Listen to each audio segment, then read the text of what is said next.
Well, Razorback fans, it's been too long. But the Arkansas Razorbacks beat Kentucky in Rupp Arena. And it has to mean something. So let's talk about it in today's Locked On Razorbacks podcast.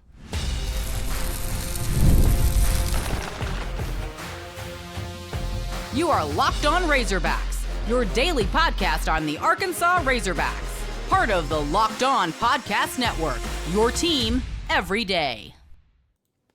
And welcome into Locked On Razorbacks podcast. I am your host, John Nabors. I am also the host of Inside Arkansas Live, which you can catch every weekday starting at noon on Inside Arkansas and InsideArkansas.com. Today's episode is brought to you by Gametime. Download the Gametime app, create an account, and use code LOCKEDONCollege for $20 off your first purchase. Hope everybody's having a wonderful Tuesday. Now, I know it's probably sounding a little bit different. It's probably looking a little bit different. I'm holding a stick microphone. That's the game you play when you're traveling. As a great airline, who shall remain nameless, lost my luggage, which had all my podcasting equipment. So this is what we're getting. So just bear with me. Hopefully it gets here soon, and hopefully we can get back to normal a little bit there. But I just want to say also that was kind of the case of why I didn't have a podcast yesterday. I got delays and travel. You don't care about that. But, man, what a trip. What a trip. You've probably heard me talk about Inside Arkansas Live and, go through my Twitter and everything. But I just don't think that there's enough that can be said about what transpired there on Saturday. Now, I could sit here and do the breakdowns of the game. You could talk about, the fact that, Nelly Davis finally did get going. He had 18 points, 6 assists, and 5 rebounds. And how Big Z was great, too. Had 4 of 7 from 3, had 14 points for him. Adou Thiero was awesome, 21 points, 5 of 10 from the field, 8 rebounds. We can sit here and go on and on and on. And shout out to also, real quick, DJ Wagner, 17 points, 8 assists, and only 1 turnover. But the game itself is almost secondary. And there's just a few really big highlights and big points that I wanted to bring up here and to really dive into. And the fact that you have this game, this magnitude, this hype, everything going into it, and Arkansas came out on top. I was there at Rupp Arena, and I want to give a shout-out to Paisha for hooking me up with the ticket. It was awesome. But I was there in the arena. I had really good seats. I was down there in the middle of Kentucky fans. I was not next to any Razorback fans, really. But I was down there in the thick of it. And I got to experience Rupp Arena at its best, at its loudest, at its craziest, as its, everything. I got to experience it. And it was something I was looking forward to doing no matter what. But when Arkansas was walking in with the 2-6 record in SEC play, or I guess a 1-6 record at the time in SEC play, and seeing just the Kentucky team going on the road and winning against Tennessee in Knoxville, and how that was something that just didn't give exactly me a whole lot of confidence that Arkansas was going to win this game, I went in with house money. I talked about it again last week. There's no pressure on the Razorbacks in that game. The pressure was really on Kentucky, and it was on Mark Pope, and it was on the fans, and you could feel it. All week long when I was in Lexington, I could feel the tension. I could feel the buildup. I could feel the constant just desire to win the game. And I know some people are going to throw around the old adage of, so it's so-and-so Super Bowl or whatever. And, I think it's such a lame term, and I hate it. But if there was ever a time to use it, this is what it was for Kentucky. And I'm not even using it in an insulting way, because if the roles were reversed and I was a Razorback fan and this same situation dealing with my coach and everything, it would be the same thing for me. So I'm not even saying it's an insult. This is just a game that Kentucky wanted. The fan base wanted more than anything. The team wanted it. Everybody involved in Big Blue Nation wanted it. And it happened to be against Arkansas, a struggling Arkansas team, an Arkansas team that wasn't very good and everything. So to see, for once, it felt like, just for a change, to see the team rise to the occasion, for Arkansas to actually win the game that had that much attention being paid to it, how much pressure that was on it, the likelihood of it, the atmosphere of it, everything to go along with it, for them to finally come out on top of that was such an eerie feeling. Folks, I didn't go crazy until I at least got to a place where I wasn't surrounded by blue. I stayed there for every single second of that game. And when I got to the point to where I saw Kentucky fans leaving the arena, and it felt like finally I could feel like Arkansas was going to win the game, I kind of looked around. I didn't go crazy. I didn't cheer and clap and try to draw attention to it because, honestly, when you have those types of emotional games and all of the craziness that go along with them, you got to be pretty careful on how you approach it. So, me being outnumbered a bit, I wanted to be careful. But I just looked and observed. I observed other fans there in the stands for Kentucky. Some of them had left. A lot of them had left. Looking at their faces and a few of them who had just sat back down. They weren't getting up to leave. They just sat back down. Or some of them were standing. But they weren't moving. They weren't looking at anything in particular. They were just staring aimlessly into the air. Their soul had been taken from them. Everything that they had, all their emotions for one game and the buildup of it, for it to be dashed like that in their home arena, that was a familiar look to me because I've seen it. I've also felt it. And as I walked out of that arena, part of me started to almost feel bad. Almost. Feel bad for Kentucky fans. I'll talk about the trip in Lexington in a bit, but to just know how bad you wanted something and it to not go your way when you felt confident that it would. Again, it's part of sports, and it's part of what Razorback fans have had happen many times. Again, you all know. It hurts. It sucks. It's not a feeling you ever want to get used to. It's never a feeling that gets easier as time goes on. And it felt relatable. This game wasn't about Arkansas versus Kentucky. It was about Calipari versus Kentucky. We all know that. And that's okay. I accepted it. But time and time again, it always felt like Arkansas was on the losing side of those. Anytime a team really wanted to beat us, they would. Anytime a team just wanted to put it to us because of a coach, because of a player, because of a previous game, whatever it is, always felt like they got their wish. They got their way. They took care of business. They beat us. It felt like that every single time. But there was nothing bigger than this that I could really even compare it to. I cannot remember a regular season game that had more attention that the Arkansas Razorback basketball team was a part of than this one. I mean that. Not saying it was the best game or the most highly matched game, but just where all eyes were on this game. Everyone in college basketball, they were watching this game. I went on Paul Feinbaum, which I don't do very often, and it's fun to do. But that's how big of a deal it was. Everyone was watching you, and the odds were against you. And for once, you're the ones that came up big. For once, you were the ones that answered the call. That is an incredible feeling. I can't even really put it into words what that was like on Saturday. And I felt good for Cal. Now, he's a man I've hated for most of my life, most of his career. And he's someone I've been critical of at times here on this podcast, even this season. Now, I've always made sure to tell people and let everybody know that I still believe that there is good coaching left in him, that he can still win at a high level, even though there were times that it felt like, man, this was pretty rough. This is pretty bad. Arkansas's lost some games, too many games. And they have had some issues, obvious ones. But the one thing that I can take solace in, that I can feel good about, is that no matter what happens in in a lead up to a game. Arkansas may lose because they're less talented.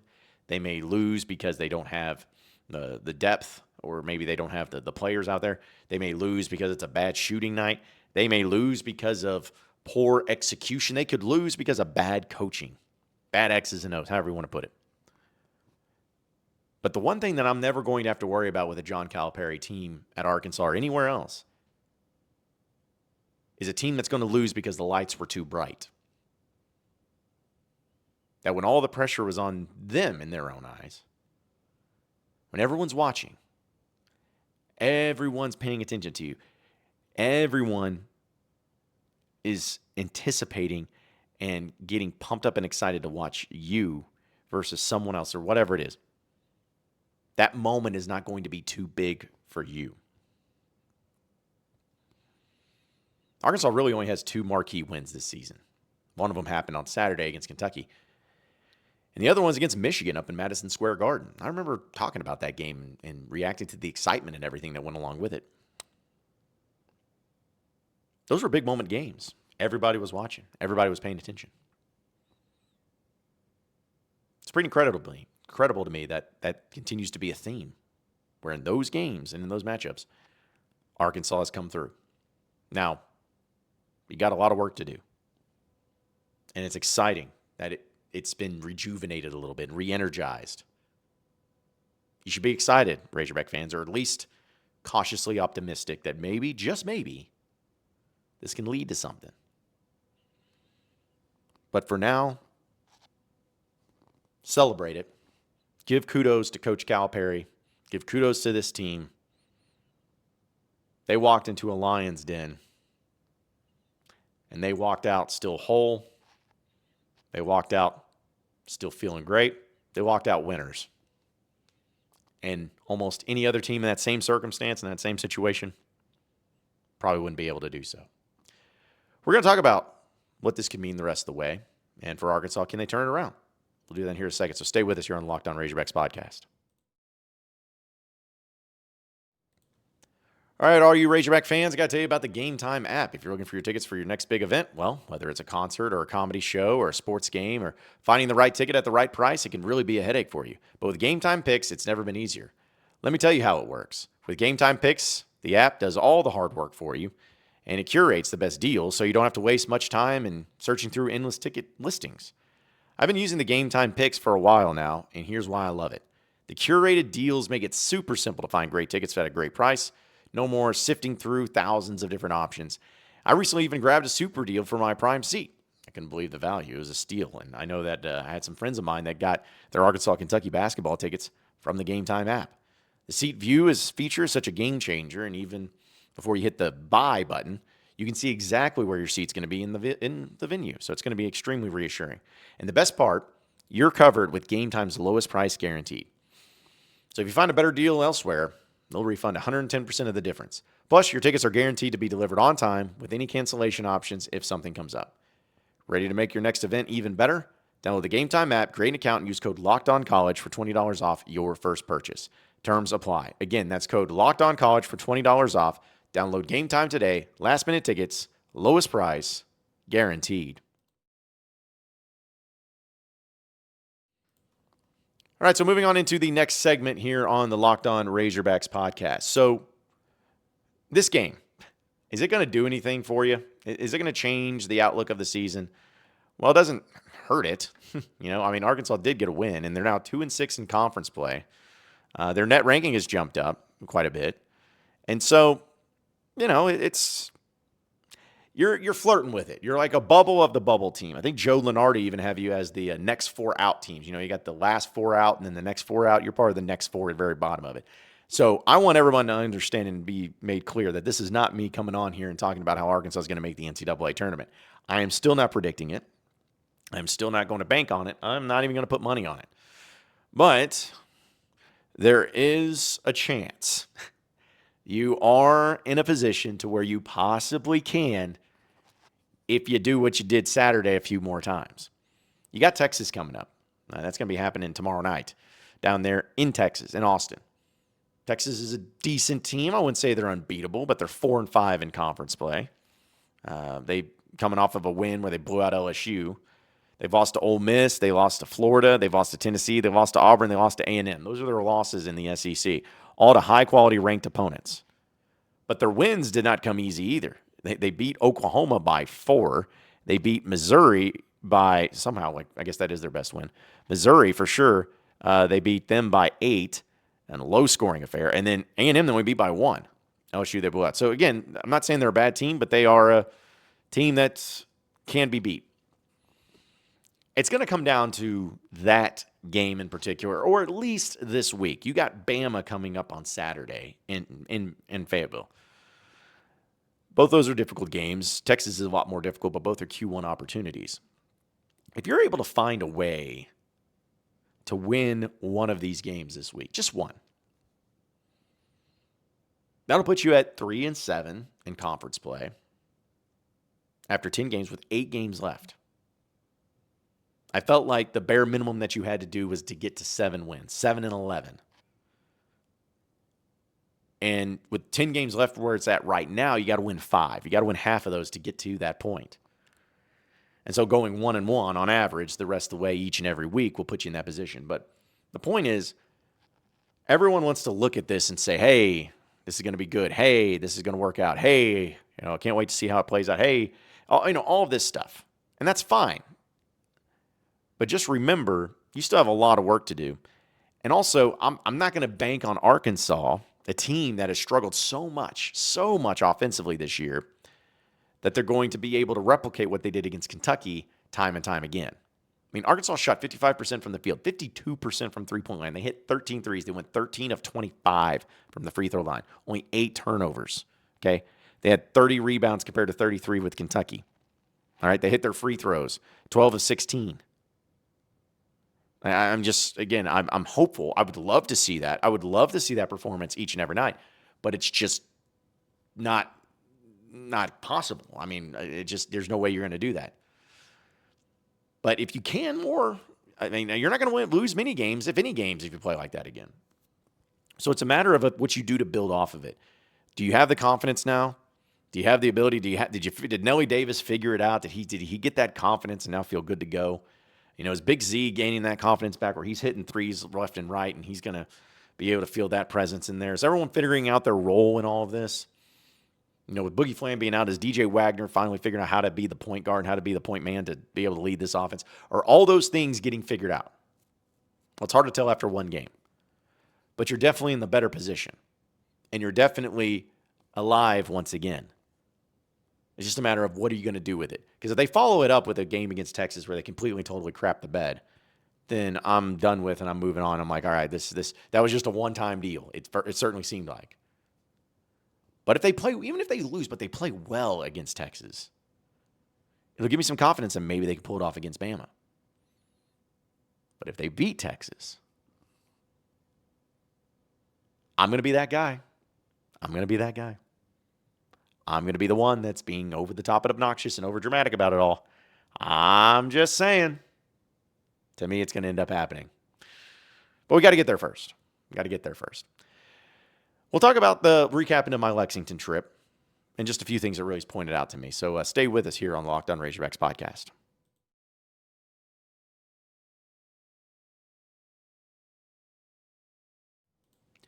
All right, so final segment here on the Locked On Razorbacks podcast. So I wanted to bring up just a few things from my trip to Lexington. And a lot of you who are listening to this podcast and probably other things to do with Inside Arkansas Live, you're probably a Kentucky fan. I cannot tell you how many people came up to me there who are Kentucky fans and just told me that they listen to me all the time. And whether it's on Inside Arkansas Live, but a lot of you on Locked On Razorbacks. In fact, some people showed me that they were listening to and watching my podcast on Why I Hate Kentucky last week. So that was really cool, and I'm appreciative of it. But my trip to Lexington was awesome. The Big Blue Nation was really kind and accommodating to me in person, I should say. And shout out to the KSR guys from Kentucky Sports Radio. Matt Jones, all those guys, they really made the trip awesome. Very helpful, very hospitable, and made it very easy for us to do a lot of great content over there. So that was just great. But I did want to throw into, for all of you, like Arkansas and Kentucky, Who knows what the schedule is going to look like next year. Arkansas may play Kentucky just once in Fayetteville, or maybe they do a home and home, whatever it is. But I would strongly recommend any of you Razorback fans out there that if you have a chance to go to a game in Lexington, in that Rupp Arena, do it. It's an experience worth checking out. The facility is incredible. The fan base, they're passionate as can be. And I know I went there for like the biggest game of their lives, but still they have a huge, passionate fan base. Ones that care a whole lot and ones that are very, very passionate. And so it's really cool to be around and to see that. It's almost infectious a little bit. But also, again, besides the game itself, going to Rupp Arena, and this is really what I wanted to bring up, because I wanted to be honest about this. I think I said on this podcast even last week, I'm going to come in here with an honest, objective feeling about what I experienced. And everything was great. But I will say this. The thing I was looking forward to the most, or maybe most interested in, was the atmosphere and the energy of how it was going to be there in Rupp. Because, as I said, this may have been the biggest game ever to happen in Rupp Arena, or at least one of the most highly anticipated games. One that you couldn't find tickets. It was like an average of $660 a ticket or whatever it was. It was that level. So I was going to be curious. All right, this is going to be Rupp at its finest, at its hot and heaviest. And the way that game started and the way that game went a little bit, Kentucky played really well in this. Like, it's not like they were just garbage and they had an off shooting night. I mean, roundabout, they hit 48% of their shots and 43% of their threes. So it was there. But it was also loud. It was loud. It was a loud arena with a lot of energy and a lot of buildup. But that being said, Bud Walton, when it's at its best, is louder. It's louder and a lot more energized. Now, it hasn't been this year. I totally get that. And we've talked about it, and I'm still pissed off about it. But thinking back to previous years, like when Auburn was number one when they came to town, when Kentucky would come to town, when Tennessee, Alabama, these other teams that were really good when they would come to town, the energy was unmatched. It was unparalleled. I mean, it was just that good. And to go to another place and to see what it's like at their best, again, very loud. I'm not saying it wasn't at all. It's just how many times I and you and many others have gone to a game of Bud Walton Arena and you can't sleep at night because the ringing in the ears are so bad. It's so much. It's so much to handle. It's happened often. But in this game, as loud as it was, it just didn't do that. It didn't make it to where I couldn't hear. Didn't make it to where it felt like physical assault was happening on my eardrums. So I just wanted to report back for any of you who haven't gone, and some of you were asking, like, how does it compare?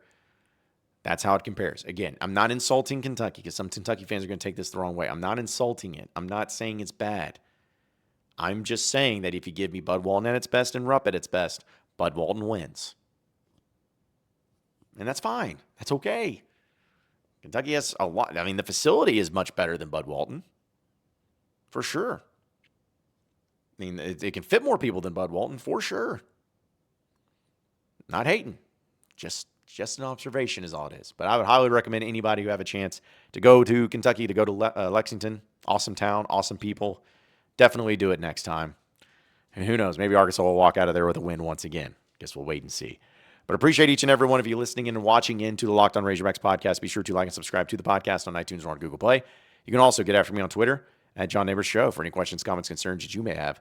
We'll keep it going from there. Same podcast time, same podcast channel tomorrow afternoon. Have a great rest of your day, everybody. We'll see you then.